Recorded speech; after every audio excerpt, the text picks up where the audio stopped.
For more on this story, we can bring in France 24's Tatiana Reiter. Good to see you, Tatiana.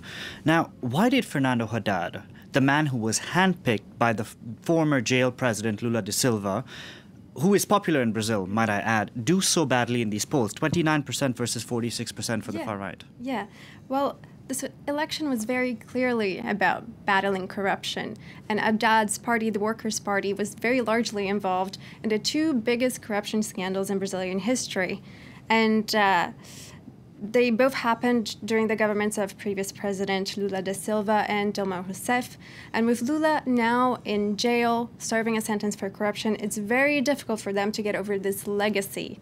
Interestingly, though, the strategy that was supposed to help Haddad win over voters who usually vote for Lula ended up hurting him.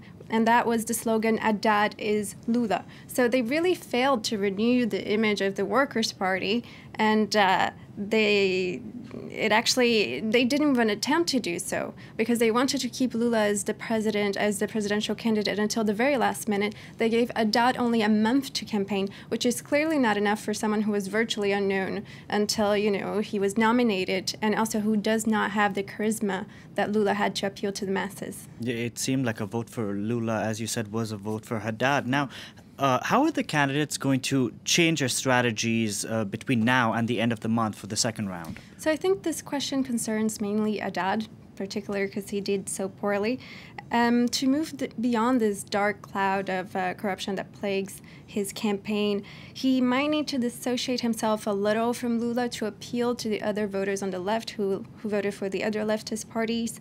And, a lot of voters who usually vote on the left, who usually vote Workers' Party, didn't do so because they're fed up with corruption. So he really needs to address that. And I think what would be a game changer for his campaign would be to give some sort of mea culpa, to apologize for the scandals that happened during the governments of Lula and Dilma. But of course, that would imply, that the members of his party should be in jail, so that's highly unlikely.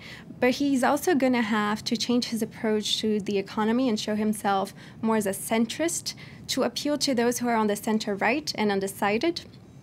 And as for Bolsonaro, his aggressive tone when it comes to corruption and violence was what got him so much support. So I don't think that changing that tone would actually help. But he would definitely benefit from lowering his tone when it comes to women, LGBT, and minority rights, to appeal to those who are undecided, who voted blank, or who abstained.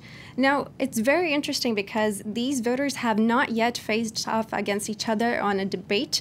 Haddad participated in very little of the debates because he was nominated, very late on. And Bolsonaro, because he was injured in that knife attack, he wasn't able to participate either later on. So it's going to be really interesting to see what strategy they choose when they finally come face to face, and they're going to have at least 6 opportunities to do so until the 28th of October. So we'll see what happens. Yeah.